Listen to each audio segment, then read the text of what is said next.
और अच्छी और सच्ची खबर में सबसे पहले बात धनतेरस की। भगवान धनवंतरी, माता लक्ष्मी और धन के देवता कुबेर की पूजा का ये पर्व 2 दिन बाद देश भर में मनाया जाएगा। मान्यता है कि ये दिन न सिर्फ खरीदारी के लिए विशेष होता है, बल्कि इस दिन की गई पूजा से घर में समृद्धि, स्वास्थ्य और सौभाग्य आता है। धनतेरस से ही 5 दिन चलने वाली दिवाली के त्यौहार की शुरुआत हो जाती है।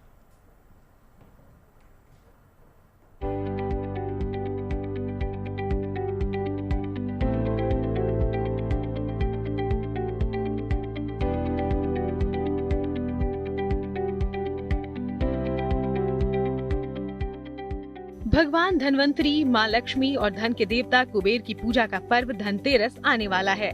मान्यता है कि ये दिन खरीदारी के लिए विशेष है। इस दिन कुछ खास चीजों जैसे सोने चांदी के सिक्के, इलेक्ट्रॉनिक आइटम्स, नई गाड़ी, कुबेर यंत्र, झाड़ू और नमक को खरीदना बेहद शुभ माना गया है। लिहाजा धनतेरस और दिवाली के लिए शहर शहर बाजार सज चुके हैं।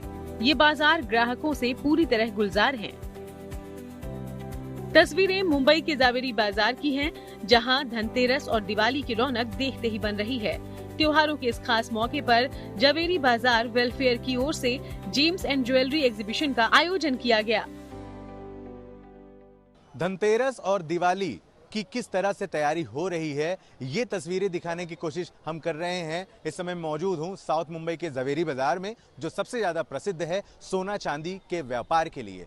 इस बार यहां पर एग्जीबिशन भी लगाए गए हैं ताकि देश दुनिया से तमाम वो होलसेलर जो व्यवसाय करते हैं सोने चांदी का, वो यहां पर आकर निवेश करें। लेकिन उससे पहले श्री राम के आपको दर्शन कराते हैं। ये देखिए, एक भव्य मंदिर इस समय जावेरी बाजार में बनाकर निर्माण किया गया है। श्री राम का काफी ऊंचा है और श्री राम की एक अच्छी सी मूर्ति जो है यहाँ पर विराजित की गई है। ये जावेरी बाजार में एंट्री लेने का एक द्वार है और इस तरह से भव्य गेट काफी यहाँ बने हुए हैं, क्योंकि जावेरी बाजार 5-6 किलोमीटर में चारों तरफ से फैला हुआ है, बसा हुआ है। इसलिए हर उस द्वार को इस भव्य तरीके से सजाया गया है। बाकायदा नीचे रेड कारपेट लगाया गया है और ऊपर लाइटिंगें लगाई गई है। साथ ही साथ जितने भी यहाँ पर दुकानें हैं उन सभी को सजाया गया है। मुंबई की तरह ही दिल्ली के भी तमाम बाजारों में धनतेरस और दिवाली के मौके पर अच्छी खासी चहल पहल देखने को मिल रही है। रोजाना बड़ी संख्या में लोग खरीदारी के लिए अलग अलग बाजारों में पहुंच रहे हैं। कोई घर की सजावट का सामान खरीद रहा है, कोई कपड़े और गहनों की कर रहा है खरीदारी, कोई मूर्तियों और पूजा पाठ से जुड़ा सामान खरीदने पहुंचा है, तो कोई त्योहार के मौके पर दोस्त और रिश्तेदारों को देने के लिए गिफ्ट खरीदने पहुंचा है। कभी फोटो फ्रेम में तो कभी डिजिटल एल्बम में। यादों को सहेजने के काफ़ी सारे तरीके हैं, लेकिन कहते हैं यादों की कोई कीमत नहीं होती। लेकिन अब आप उनको सोने पे ज़रूर उतार सकते हैं। जी आपने सही सुना, पोर्ट्रेट ऑन गोल्ड, एक ऐसा नया इनोवेशन जिसमें आपकी जो पूरी तस्वीर है वो 24 कैरेट गोल्ड से प्लेटेड हो सकती है। और ये मैं सिर्फ बोल नहीं रही हूँ, मैं दिखाने वाली हूँ। जो आप मेरे पीछे सारे के सारे फोटो फ्रेम्स देख रहे हैं, जितने भी आप पोर्ट्रेट देख रहे हैं, ये सब सोने पर प्लेटेड है। सबकी सारी की सारी एक एक चीज़ आप देख रहे हैं, ये पूरा जो फ्रेम आपको दिखेगा, एक एक चीज़ आपको जो पूरी जो तस्वीर उतरी है वो पूरी सोने की लेयर पर उतरी है। ये भी गोल्ड है, ये जो अंदर में आप देख रहे हैं ये सारा गोल्ड है। ये जो है सो ये पिगमेंट्स हैं, यही टेक्नोलॉजी है जो हमने पेटेंट कराई है, जिसके वजह से हम जो है सो गोल्ड पर इसको पूरी तरह से प्रिंट कर सकते हैं। This is like liquid gold होता है, उसके ऊपर ये पिगमेंट्स डाले जाते हैं। लेकिन कैसे, ये बहुत डिफिकल्ट नहीं है? ये बहुत डिफिकल्ट है तो वही टेक्नोलॉजी है हमारे पास, जिसको हमने अभी पेटेंट के लिए दिया हुआ है। पिकॉक वाला हो या फिर किस तरीके से बुद्धा जी का हो, तो अलग अलग ऑप्शंस जो है वो आपको मिलने वाले हैं। गिफ्टिंग के लिए बहुत अच्छा है, क्योंकि अब वेडिंग सीजन है। खास बात यह है कि इस त्योहारी मौसम में जीएसटी दरों में कटौती के बाद कई उत्पादों के दाम में गिरावट आई है। ऐसे में बड़ी संख्या में लोग धनतेरस और दिवाली के मौके पर जीएसटी दरों में हुई कटौती का फायदा उठाने बाजार पहुंच रहे हैं। बाजारों में ग्राहकों की भीड़ को देख कारोबारी खुश हैं और वो ग्राहकों को लुभाने के लिए तरह तरह के ऑफर्स दे रहे हैं, चाहे वो सोने चांदी से जुड़ा सामान हो या फिर गाड़ियों और इलेक्ट्रॉनिक्स से जुड़ा आइटम। इन पर एक से बढ़कर एक ऑफर्स दिए जा रहे हैं।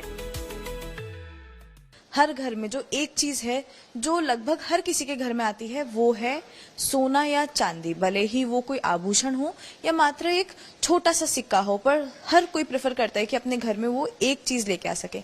तो हम दिखा रहे हैं चांदी की एक बहुत अच्छी रेंज जिसमें बहुत अलग अलग टाइप की चीजें हैं, चाहे वो मूर्तियां हो, चाहे वो पायल हो, चाहे वो गले के हार हो, किसी भी चीज में चांदी जो है वो एक बहुत अच्छी रेंज में अब पाई जा रही है, बहुत यूनिक डिजाइन्स में पाई जा रही है। इसमें काफी ज्यादा डिमांड है सिल्वर की इस बार, क्योंकि गोल्ड रेट को देखते हुए भी।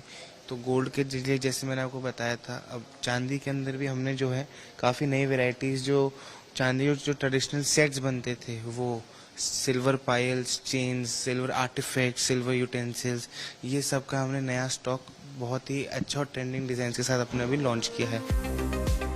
धनतेरस का त्योहार हमेशा से धन, समृद्धि और खुशहाली का प्रतीक है, मगर इस साल धनतेरस का ये पर्व और भी खास है, क्योंकि धनतेरस पर ब्रह्म योग और बुधादित्य योग जैसे दो शुभ योगों का संयोग बन रहा है, जो इसे और भी विशेष बना देगा। मुंबई से धर्मेंद्र दुबे के साथ दिल्ली से मनीषा लाड्डा और जयपुर से rhythm Jain, good news today. और चलिए अब आपको लिए चलते हैं प्रभु श्री राम की नगरी अयोध्या, जहां 3 दिन बाद यानी कि 19 तारीख को 9वां भव्य दीपोत्सव आयोजित होने जा रहा है। ऐसे दीपोत्सव के लिए वक्त बेहद कम बचा है और इस आयोजन से जुड़ी तैयारियां अब अपने अंतिम दौर में हैं। इन तैयारियों को परखने के लिए अयोध्या प्रशासन की ओर से रिहर्सल शुरू कर दी गई है। इस साल दीपोत्सव पर खास ये होगा कि एक नहीं बल्कि 2 विश्व रिकॉर्ड बनाने की कोशिश की जाएगी।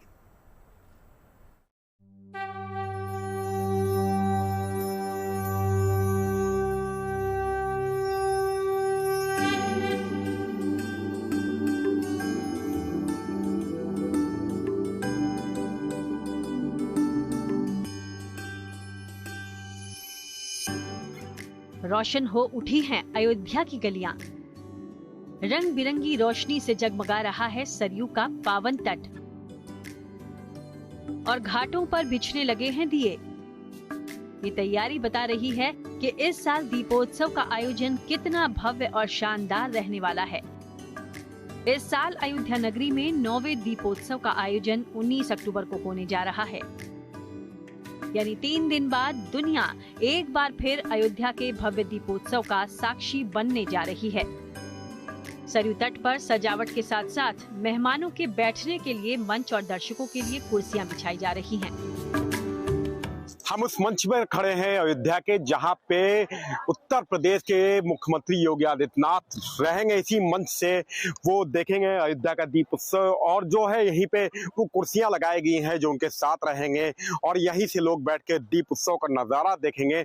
और लगातार हम आपको बता दें कि यहाँ पे सभी लोग आ चुके हैं और यहाँ पे दीपक लगाने की जो कवायद है वो शुरू हो चुकी है। लगभग 25 लाख से ज्यादा दीपक जो है जलाए जाएंगे, और यहीं पे आज से तैयारी की शुरुआत है, दीपक बिछाने की तैयारी है।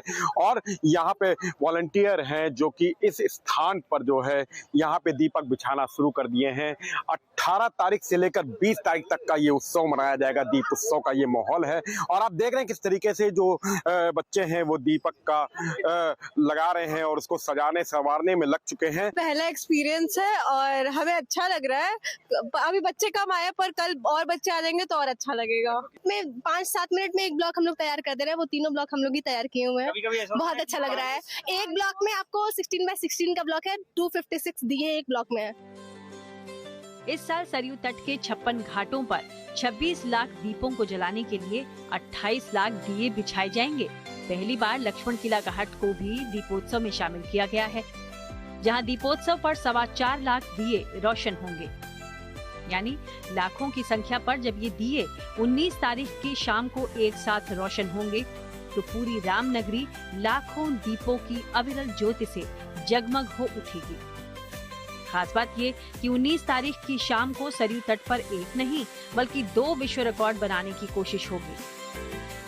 पूरा देश दुनिया जानती है कि हम अपने नए कीर्तिमान बना करके Guinness book of world record में नाम दर्ज कराते हैं, और अगला ही अपना बनाया हुआ कीर्तिमान आने वाले साल में तोड़ करके नया कीर्तिमान स्थापित करने का काम करते हैं। इस बार भी हम लोग कई कीर्तिमान नए बनाने जा रहे हैं, अपने ही कीर्तिमान तोड़ेंगे और नए कीर्तिमान स्थापित करेंगे, चाहे वो दियों की संख्या का हो, ड्रोन की संख्या का हो, एक साथ सरयू जी की आरती का हो।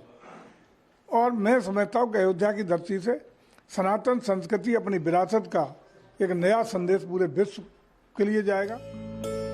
सरयू तट पर drone show, 3D light and sound show और ग्रीन आतिशबाजी के अलावा इस साल लोगों को नई कई चीजें भी देखने को मिलने वाली हैं।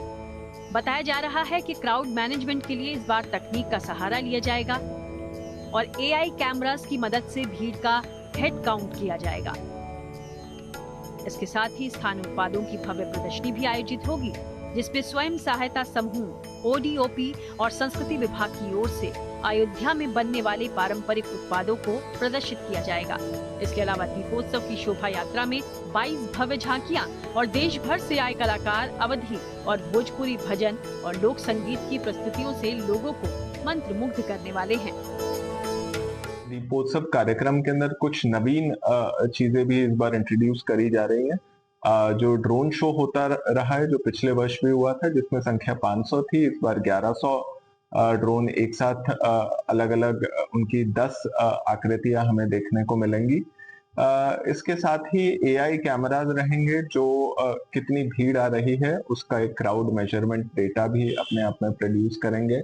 स्वयं सहायता समूह, ODOP और संस्कृति विभाग द्वारा एक एग्जीबिशन का भी आयोजन किया जाएगा। ये ज्यादा भव्य स्तर पे इस बारी किया जाएगा। बीते वर्षों में संस्कृति विभाग द्वारा एग्जीबिशन लगाया जाता है। इस वर्ष इसके अंदर 20-25 के अराउंड SHG और ODOP जो खासतौर से जनपद अयोध्या में अपने उत्पाद बना रहे हैं, उनका भी एक स्टॉल का पूरा एक एग्जीबिशन रहेगा। 3 दिनों के इस दीपोत्सव कार्यक्रम में उम्मीद है कि हजारों नहीं बल्कि लाखों की संख्या में लोग देश और विदेश से यहाँ पहुँच सकते हैं। ऐसे में कार्यक्रम के सफल और सुरक्षित आयोजन के लिए अयोध्या में सुरक्षा का अभेद्य चक्र तैयार किया जा रहा है। सुरक्षा के इस चक्र को मजबूती देने का काम करेंगे हाईटेक CCTV कैमरे और ड्रोन, ताकि चप्पे चप्पे पर होने वाली हर गतिविधि पर नजर रखी जा सके। यहाँ पर आयोजन में स्थानीय लोगों को और बाहर से आने वाले पर्यटकों को शामिल होने की बात है। इस वर्ष हम लोगों ने एक नई पहल की है, जिसमें कि 3 दिन लगातार हम लोग यहाँ पर जितने भी शो होते हैं, चाहे लेजर शो हो, प्रोजेक्शन शो हो, ड्रोन शो हो, ये हम लोग 3 दिन चलाएंगे।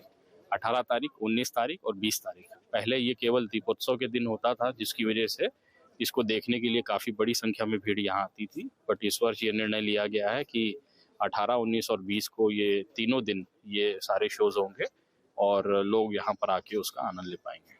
जो भी पर्यटक और श्रद्धालु यहाँ पर आ रहे हैं, जो भी VIP मूवमेंट हो रहा है, उन सभी का मूवमेंट सुरक्षित तरीके से हो, सुगमता से हो और वो कार्यक्रम में जो आ रहे हैं वो यहाँ तक पहुँच पाएं और इस कार्यक्रम का आनंद ले सकें। इसके लिए सभी तैयारियां की गई हैं। इस पूरे क्षेत्र को जोन सेक्टर में बांटा गया है। जनपदीय पुलिस के अलावा हमारे पास अन्य जनपदों से और मुख्यालय से भी गस्टेड ऑफिसर्स और पुलिस फोर्सेस हमारे पास प्राप्त हो गई हैं। उन सब की जो ड्यूटी है वो लग गई है, बुकलेट्स तैयार हो रही हैं। स्थानीय जो अधिकारी हैं उनकी लगातार ब्रीफिंग्स चल रही हैं पॉइंट टू पॉइंट। बाकी जो बाहर के अधिकारी आएंगे 17 तारीख को उन सबकी ब्रीफिंग की जाएगी।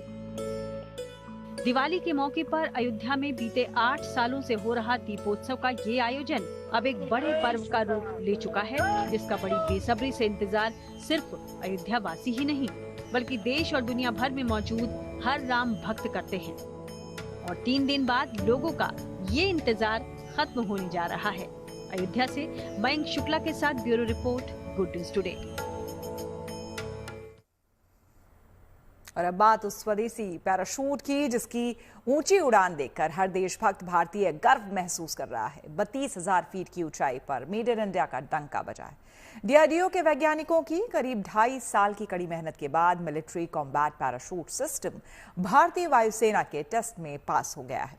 इस टेस्टिंग का मकसद 32,000 फीट से पैराशूट की कंट्रोलिंग, नेविगेशन और बेहतर लैंडिंग थी, जिस पर मिलिट्री कॉम्बैट पैराशूट सिस्टम खरा उतरा है।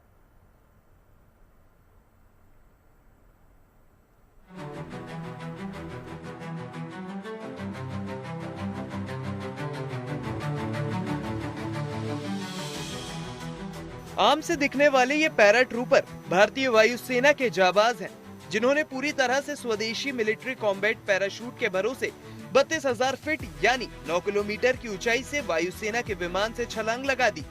विमान से कूदते ही भारतीय वायुसेना के जाबाजों ने हवा में पैराशूट खोला।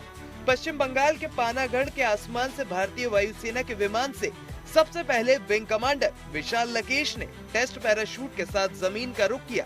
इसके बाद उनकी टीम में शामिल विवेक तिवारी और आरके सिंह नाम के 2 टेस्ट पैराट्रूपर ने आसमान से जमीन की ओर जाने के लिए एक एक कर कूद गए। 32,000 फीट की ऊंचाई से छलांग लगाने के कुछ मिनट बाद सभी एक एक कर भूमि पर सुरक्षित उतरे। इतनी ऊंचाई से छलांग लगाने का मकसद पूरी तरह से स्वदेशी तरीके से तैयार मिलिट्री कॉम्बैट पैराशूट की टेस्टिंग थी, जिसमें कंट्रोल नेविगेशन के साथ आखिर में पैराशूट की सफल लैंडिंग भी शामिल थी।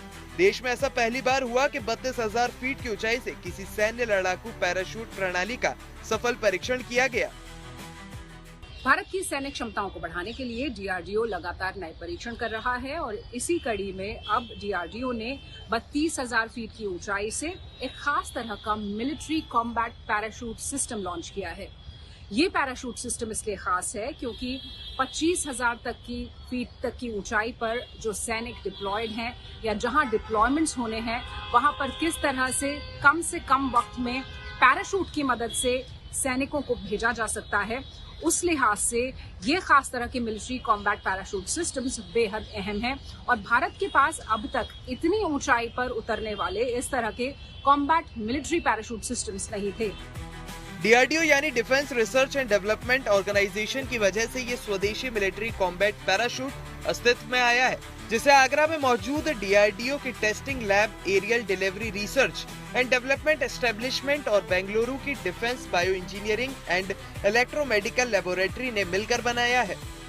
यानी कि अब इस सफल परीक्षण के बाद जल्द ही इन सिस्टम्स को भारत की सेनाओं में इंडक्ट किया जा सकेगा और कम से कम वक्त में कम से कम खतरे के साथ बेहतर स्टीयरिंग और स्ट्रैटेजिक अप्रोच के साथ जिस जोन में इन पैराजंपर्स को पहुंचना होगा वो पहुंच सकेंगे। इस सफल परीक्षण के बाद रक्षा मंत्री राजनाथ सिंह ने न सिर्फ डीआरडीओ को बधाई दी है बल्कि ये भी आशा जताई है कि जल्द से जल्द इन सिस्टम्स को इंडक्ट कर लिया जाएगा ताकि भारत की सैन्य क्षमताओं में और ज्यादा इजाफा हो और ये खास तरह के मिलिट्री कॉम्बैट पैराशूट सिस्टम्स जो तमाम नई तकनीक के साथ लैस हैं उनको डिप्लॉयमेंट के लिए इस्तेमाल किया जा सकेगा। यानी हर दिन हर नए परीक्षण के साथ भारत की सेना और ज्यादा मजबूत होती जा रही है और वो भी आत्मनिर्भरता के आत्मविश्वास के साथ। इस MCPS यानी मिलिट्री कॉम्बैट पैराशूट सिस्टम की सबसे बड़ी खासियत ये है रेक्टेंगुलर यानी आयताकार डिजाइन होने की वजह से इसे नियंत्रित करना आसान है। मिलिट्री कॉम्बैट पैराशूट सिस्टम उड़ान के दौरान तेजी से दिशा बदल सकता है। इसको पहनने वाला paratrooper combat free fall mission यानी उड़ते हुए विमान से भी कूदा जा सकता है। 32,000 फीट की ऊंचाई क्षमता वाला ये सैन्य पैराशूट 150 किलो तक वजन उठा सकता है, जिसमें सैनिक और किट का वजन शामिल है। सूट में global positioning system, para computer, interpersonal radio, magnetic compass सहित दूसरे उपकरण लगे हैं, जिससे लैंडिंग एकदम सटीक होती है। सेफ्टी फीचर्स के तौर पर रेक्टेंगुलर शेप वाले इस पैराशूट सिस्टम में मेन और रिजर्व यानी 2 कैनोपी है। अगर एक फट जाए तो दूसरी काम आएगी। डीआरडीओ ने मिलिट्री कॉम्बैट पैराशूट सिस्टम के ऑटोमेशन पर भी विशेष ध्यान दिया। अगर विमान से कूदने के बाद समय पर सैनिक पैराशूट न खोल पाए तो सिस्टम खुद खुल जाए। 32,000 फीट जैसी ऊंचाई पर कम ऑक्सीजन से निपटने के लिए ऑक्सीजन सिलेंडर भी लगा है।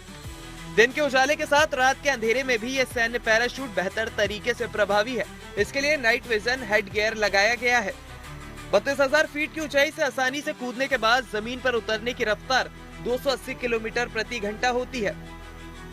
अगर ड्यूरेबिलिटी की बात करें, डीआरडीओ की तरफ से तैयार किया गया सैन्य लड़ाकू पैराशूट सिस्टम बड़े आराम से 15 से 17 साल तक काम कर सकता है।